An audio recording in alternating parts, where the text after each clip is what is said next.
WCBI News at 10 starts now. Good evening, I'm Tommy Lopez. Recent shootings in Columbus have sparked conversations about safety. City leaders are taking action, and they're looking into what else they can do today. We're starting with new information today in the shooting that happened that injured two people inside a Columbus convenience store. Police say this afternoon that they've arrested 25-year-old LaRon Gregory. He's facing assault charges from this incident Tuesday. They named him as a person of interest last night. He's the only person they've arrested right now. He was out of jail on bond after being indicted for murder last year. And the investigation continues tonight. The two men who were injured Tuesday are in stable condition. They were shot here inside the OK Foods convenience store. This is at the intersection of 7th Avenue North and 18th Street North. First responders and police say both men were shot multiple times. One was flown to a Jackson hospital. A city spokesman says that both men were not employees. City officials are trying to make some changes in the name of safety after all this. A spokesperson for the city tells us Mayor Robert Smith was considering closing this store. But this afternoon, the owner agreed to close earlier in the day each day and also install surveillance cameras. The owner, Sam Udinati, met with Mayor Robert Smith and other city leaders today. They had some disagreements in these conversations throughout the day, but the city announced this afternoon that Nadi has agreed to a proposal. He'll get 24-hour camera surveillance. He'll contact police if people are loitering, and he'll close at 5 o'clock each day. He says he'd really like to go back to longer hours at a later date. Reports show there have been more than 100 calls to police related to that location there in Columbus in the past year and a half. Bond is set at $1 million today for a suspect in another Columbus shooting. Police are still looking for a second man tonight in this case. 24-year-old Terrence Williams of Columbus is facing 3 counts of aggravated assaults. Police say he shot into a car that had someone inside it this past weekend. No one was hurt in that incident, but a number of cars were damaged in the shooting. Morris Deontay Lanier of Columbus is the other man, but law enforcement is still looking for him. He's described as a person of interest. Lanier's last known address is on Maple Street in East Columbus. Anyone with information can call Crime Stoppers. The shooting happened early Sunday morning in downtown Columbus, right here on 5th Street. That's outside the Princess Theater, between the Princess Theater and Fred's. City leaders say they want to see changes to make this area safer. Last night, the owner of the Princess Theater made a proposal to temporarily close the bar early each night at 10 o'clock and permanently close the back theater area of that building. 3 people are in the Union County Jail now after deputies found nearly 35 pounds of cocaine. The street value is around $700,000 for that amount. 32-year-old Alicia Ramirez, 20-year-old Samantha Luna, and 31-year-old Manuel Galavizu are all charged with aggravated trafficking. Their bonds have not been set. Sheriff Jimmy Edwards says he believes 2 of the suspects are in the country illegally. The Drug Enforcement Agency and Immigration and Customs Enforcement agents, they've been working with deputies today. Edwards says a deputy spotted this truck that the 3 were in, and they thought it didn't have a license plate. It had a proper tag, but it was hidden. A canine unit came in, sniffed out the drugs. They were in some luggage in the back of the truck. They also found nearly $6,000 in cash, along with those nearly 35 pounds of cocaine.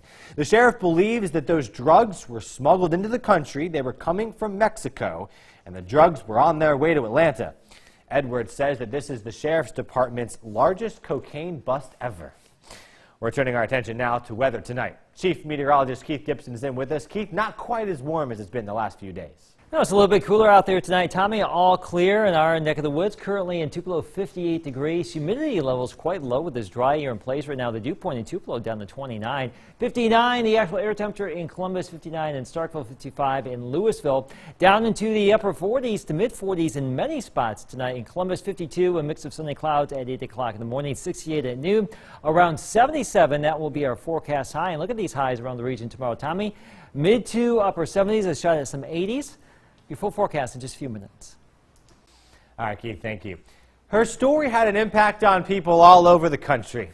Libby Scott Hankins passed away Friday after a lifelong battle with cystic fibrosis. Family and friends launched the Lungs of Libby campaign. It was as she prepared for a double lung transplant last year. Today, hundreds of people gathered in Gordo, Alabama to celebrate her life. Our Victoria Bailey has more. It's a very sad day. The emotions being felt Wednesday morning as friends, family, community members, and classmates flooded the Gordo High School football stadium. Everyone within the community knows Libby.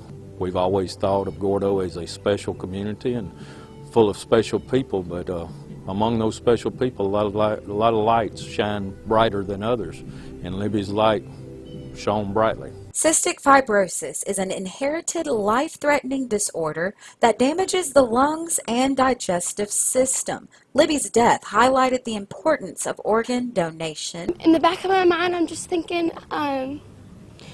just how happy she is now that she can breathe easily on her own. Just ask Abigail Leslie, who worked to raise funds for Libby's double lung transplant. Oh, it's amazing how many people have supported her along the way. I've been blessed to help with the bracelet fundraiser, and I can remember I've sent out bracelets to Kansas, Wisconsin, New York. It's amazing. Leslie said Libby's journey also sheds light on the disease of itself. She's definitely given a face to cystic fibrosis. I know a lot of people had never heard of it before they met Libby, before they heard her story. She definitely has spread more awareness of the disease through her passing and through her story. Gordo resident Cade Junkin says though he didn't know Libby personally, he learned valuable lessons from her battle. The main thing to learn from Libby was to always keep fighting. You know, she had so many obstacles thrown her way, you know, and she just kept fighting, you know, all the way until the end. Victoria, thank you. It's a story many people around the country have been keeping their eyes on. April is National Organ Donation Month. For more information on that, how you can become an organ donor, you can visit our website, WCBI.com. To a teacher tonight that's having an impact. For over 20 years, an Aberdeen High School teacher has been helping her students stay in step. Mrs. Tony Reese is the band teacher and director at Aberdeen High School. Also our Educator of the Week. For Reese, practice makes perfect, she says. And she keeps the music going, she says, even when rehearsal gets a little difficult. They love how well they do. They hate sometimes to rehearse, and when we demand more, sometimes they do the eye roll. But and that's okay. That's okay for them to roll their eyes as long as we keep moving. I want them to be good citizens, and I want them to have learned a work ethic that they take out into the real world. To nominate a teacher, visit our website, WCBI.com. Some soon-to-be voters at Columbus High School heard today from candidates in the upcoming city election. More than 300 students heard from people running for mayor and for city council. They mainly discussed crime, education, and jobs today. Educators say that this forum gives teens an opportunity to help control their future. You can do so by listening to these kinds of issues and finding a candidate to support. It's a long ways away from us right now, but rain down here in Arizona is with a storm system coming our way that could give us a few strong storms on Saturday. Details on that after the... WCBI's Educator of the Week is brought to you by Food Giant, where your neighbors are the owners. Your first alert weather forecast with Chief Meteorologist Keith Gibson.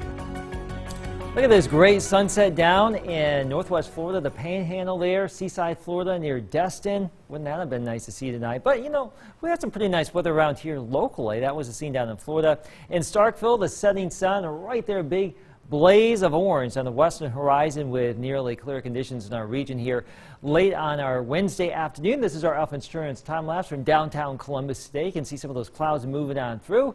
A pretty nice evening out there, and temperatures right now ranging anywhere from the 50s to the 60s here across our region. Warmer 70s off to the south. This little red line right there, that's a warm front. It'll be coming back to the north tomorrow, so temperatures will be warming on up. But let's just enjoy this drier northeast breeze we have right now. As we get into tomorrow and beyond, some warmer, more humid air will creep on in from the Gulf of Mexico. In Tupelo tomorrow, 49 degrees at 8 o'clock. Let's hope for that. A nice cool night. A mix of sunny clouds tomorrow. Our forecast high for you about 75. Warmer in Bruce at 76, 76 in Amory. Maybe a little bit cooler in Iuka at 73. In West Point, 77, 78 in Starkville, approaching 80 in Louisville, 78 out towards Winona, 74 in Vernon, 73 in Hamilton, Alabama. So that is tomorrow, a mix of sun and clouds. There's a system out there across Southern California. You can see it quite clearly with the water vapor imagery, that little swirl. Rain showers and storms are already blossoming. Now that system is coming our way for Saturday. Right now it looks like a line of storms will be moving in during the morning hours. There could be a bit of a lull and then some redevelopment as we get into the afternoon and early evening. So there's many questions, timing, strength of what's going to actually happen around here. All modes of severe weather still possible with the storm system as it's coming together. We'll try to fine-tune this a little bit more in the next 24 hours. Right now, that's the best we can give you at this point. There's a system tomorrow evening about this time out there across the high plains. It will move a little bit closer to us late Friday, but once we get into Saturday morning right here, and maybe some redevelopment Saturday afternoon, that will be with us. And there could be some severe weather with it, and we'll be, of course, monitoring that as we go throughout the next couple of days. And look at this active jet stream pattern, Tommy, for the next 10 days or so. Several more systems may be coming our way. So this is just one of what could end up being a few systems that could affect us as far as strong to severe storms. Saturday, also on Monday, too, we may see some severe weather in the region, but a lot of 70s for the next 7 days. Spring is here. Yeah, staying warm, and we're going to obviously have our eyes on this. We've been watching it for some time. We're still very interested to see what this is going to look like. Yeah, and these big systems like to do their own thing, take their time, so we'll fine-tune it tomorrow. Yeah. Okay, Keith, thank you very much. Coming up tonight, our Student Athlete of the Week segment returns from its spring break. That's coming up. Stay with us. WCBI News at 10 with Tommy Lopez. To our Health Talk with Baptist segment. Tonight, Baptist is talking about spring allergies.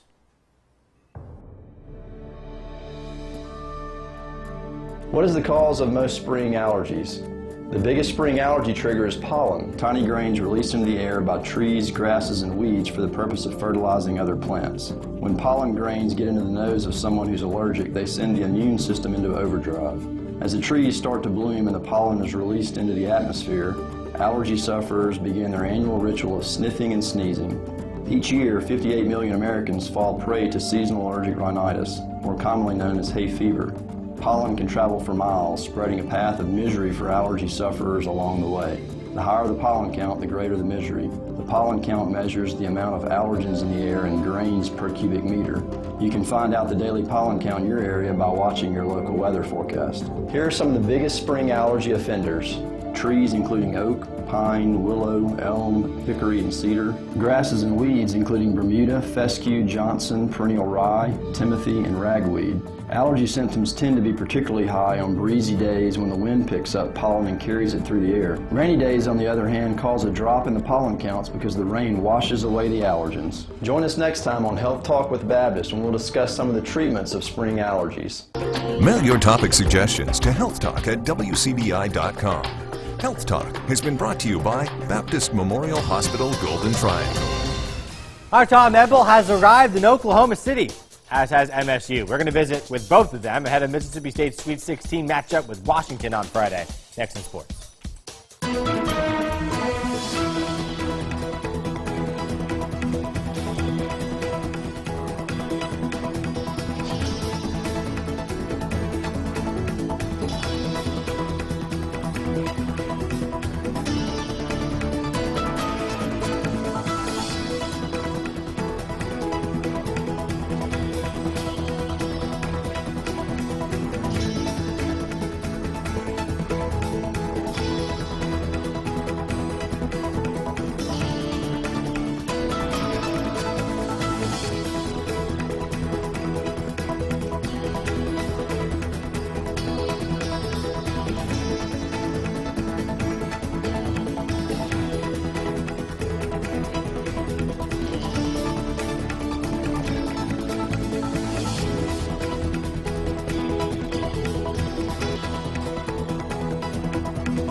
WCBI Sports with Robbie Donahoe.